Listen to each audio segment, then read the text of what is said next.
Hey guys, welcome back. I just want to go over the Tesla trade from today.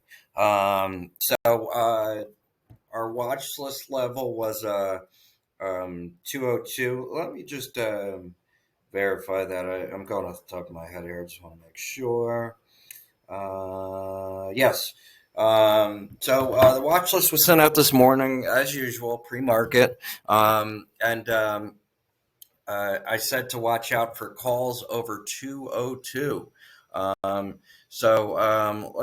Let's review this trade a little bit. Here you may have gotten stuck on this trade here. As you can see, and this is why what I tell you guys to look out for a little bit.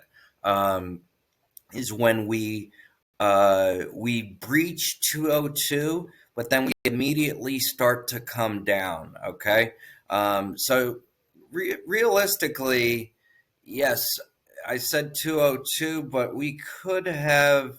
You can kind of wait it out a little bit and see what happened here. Is we shot straight up on a green candle, went to 202.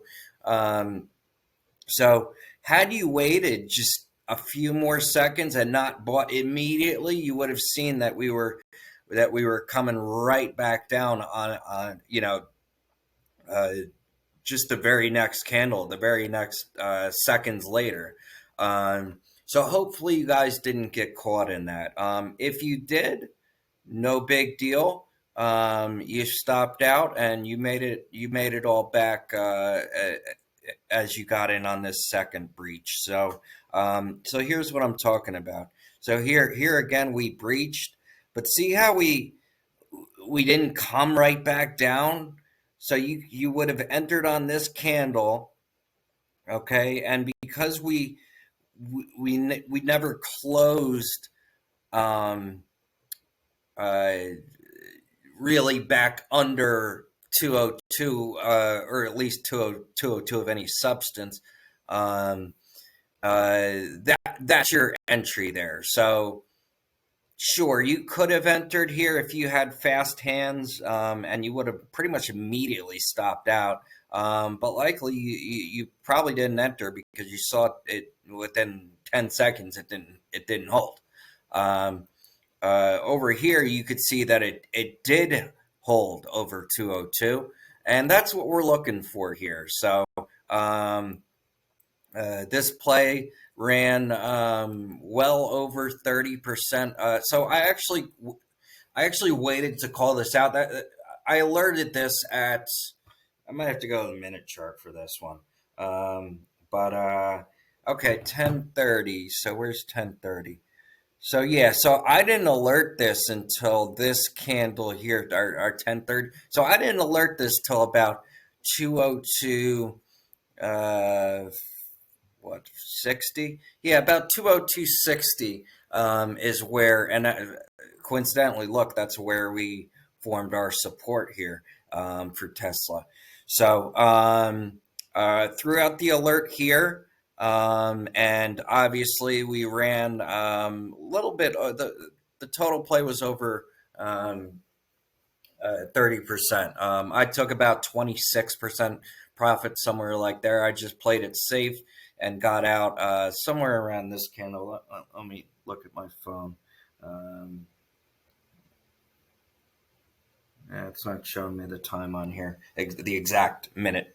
But looks like it was okay, 10, 11:23. So where are we? Okay. So yeah, we took profits right around the top. And I said in my alert, make sure you guys are out of those Tesla calls before 205 because we have a resistance here at 205. Okay.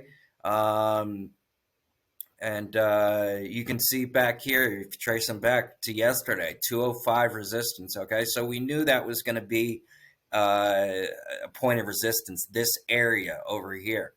Okay, so we just went ahead and took profits, and made a good 25-30% on that play. That's a win in my book. In less than an hour, sign me up, right? So there's another way you could have played this. and one of our members actually played the downside to this, and I'm going to show you exactly how you can play both the upside and the downside to this. And so the method I just went over, this is our watch list method. This is not our preferred method, but as you can see, it still works. Our preferred method is our Q trend method. So this seems to work better. So here for our Q trend method, you'll see what we're looking for here is, and granted, look, you get you get some of these this wishy washy back and forth buy and sell signals, which is why you can't really go straight off the buy and the size the buy and the sell signals. You have to have something else, okay? Some other indicators, and I'm about to show you some of those indicators that I use.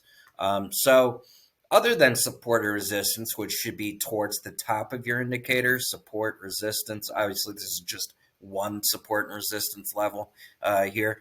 But the other things we use other than the our buy and sell signals, and here was your big one. So see, you have your buy and your sell signals. When you get a strong signal, that's something to take into consideration. That's a strong buy signal, or you'll see it on the sell side too, where you get a strong sell signal, right? But you never want to go off just that. So what I teach you guys is to use the MACD. Okay, so we got our strong buy signal here. We also got a MACD cross here. Now this is way before our 202 call out, right? So you could have got in way earlier on this play by using this Q trend method, and that's one of the many reasons I like this better than the watch list method, which is why I'm taking the time to show you this right now. So, sorry, let me readjust this camera a little bit. So on top of again, our strong buy signal, you get our MACD cross here. On top of that, what are some other indicators we can use? One other indicator I like to use is our super trend indicator, and this is this this red and green shade area you kind of see here. So I use this as a secondary indicator, something to give me more conviction on. So it's another indicator, and that's basically what I use. These three indicators I'm about to show you are kind of secondary indicators. When you have the MACD and you have the Q trend, well, what else? What else can you see that's kind of that can add to this conviction that we have, right? So those one is the super trend indicator. So it's very simple. If it's green, it's a buy. If it's red, it's a sell. Now, again, you can see if it's, if you're bouncing around here, it doesn't work well. Granted, this is pre-market and we're not touching any of this crap, but you can see once we got going, it was very clear in what direction Tesla wanted to go today. So another secondary indicator was here when the super trend indicator flipped from red to green here, and that happened right after our entry into it was the next candle after here, after our strong buy signal. Okay, so what else can we look for? So the other two indicators I look at, and again, I won't necessarily not enter a trade if I see these indicators are not up to snuff. But I do take note of them. So that's why they're secondary indicators. They're not necessary, but they're good information to have. And I'll show you what I mean here. So here's our MFI, this thing that looks like the Italian flag, kind of, with the red and the green and the white in the middle. So you can see here we had our MFI, our money flow index. That's the name of this indicator.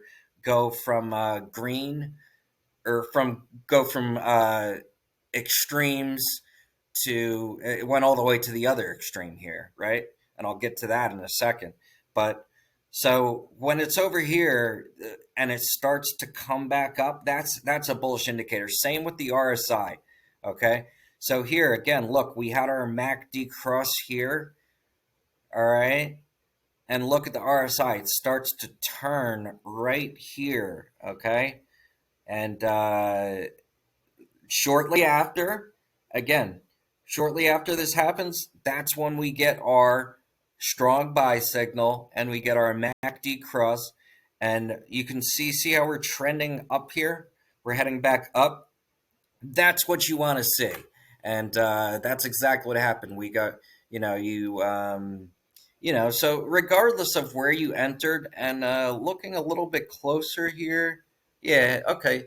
So really, you wouldn't have gotten that much sooner with the Q trend, but probably another 10, 20, maybe a little bit more percentage, depending on where you got in on this play, was on the table. So that being said, so how can we so that was a bullish play, right? So how can we play the other side to this? Because one thing that's very important, one thing that I really want you guys to understand is that you can make money in both directions when you're playing options, okay? Remember I said, hey, get out by 205. We have a decent resistance points here at 205, okay? So we hit the 205. We actually went up to 205.13 a little bit, so we should have taken profits there. So not only can you take profits, but you can also look, since we did reject and we didn't break resistance and head back up, you can play the rejection as well. Also, people pick the trend line, the small uptrend line here that they got going on. That's also another resistance point. When you have your trend line and your resistance line intersecting here like it did right here, that's probably a good, a good idea, a good opportunity for you to exit or look at taking a short position there. Same thing with the support area, right? Which we're kind of at right here. See how we kind of bounced here? We're at the bottom of this trend line. We're at support. And what happened? We bounced up here. Now we're coming back down. We'll see if we bounce again. But it's very possible that we bounce again here. Now, we had one of our members play the short side of this, and she made some money on the short side, okay? And she played just the resistance here. So she saw, and you can do that. I mean, support and resistance is a primary indicator, if you will. So remember, I'm talking about this MFI, the RSI divergence indicator, the super trend indicator. Those are all secondary indicators to me. To me, the primary indicators are going to be support and resistance, Q trend, and your MACD,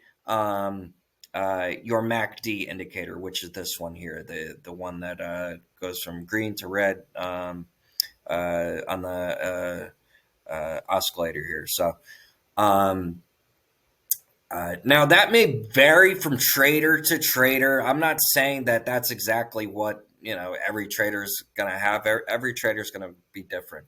But for me, this is how I have things set up. So so why would you take a short position here? Well, the exact same reason why you would have taken well, not the exact same. I guess you're missing that support. Yeah, I guess there was kind of support here. So the exact same reason you would have taken the long position here, right? So let's look at it. So we had our strong sell signal here. We were at resistance, okay? Our MACD crossed bearish here, okay? See how it went from green? We're at green here, and then boom, it crosses and we go to red here. All right, that's an indicator that we look for uh, as an entry to a short position. Let's also look at the RSI here. Okay, we have bearish divergence, and we're at extremes here for RSI, and we're starting to head down. Same thing with the MFI. Okay, we are at extremes, and we start to head down. Now let's look at the price action when this happens. Okay, we drop. Okay, see how simple that is. So I just wanted to take a few minutes and break down that Tesla trade for you. I may come back and show you what happens here. I'm expecting us to potentially bounce here around this 202.50 area. So we'll see what happens. But guys, it's really as simple as that. So again, our primary indicators are going to be support and resistance. Q trend, that's the buy sell signals, okay? And then Q trend here. And then our MACD, all right? Those are our primary indicators. And then our secondary indicators that we use, if you do have the premium version, at least the first paid version of TradingView. Our secondary indicators that we use are the super trend indicator. You just type in super trend.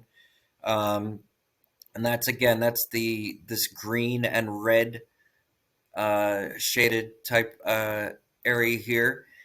Our RSI divergence indicator. Okay, that's this one right here.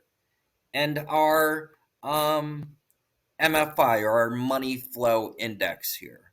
So that's all. I wanted to show you Tesla trade, how it went, and thanks for watching. Appreciate the support. By the way, I always forget this. So if you guys like the channel, like the content that I put out, this isn't my, this is definitely not my forte is creating content. I know how to trade. I know how to read charts. Creating content, not so much.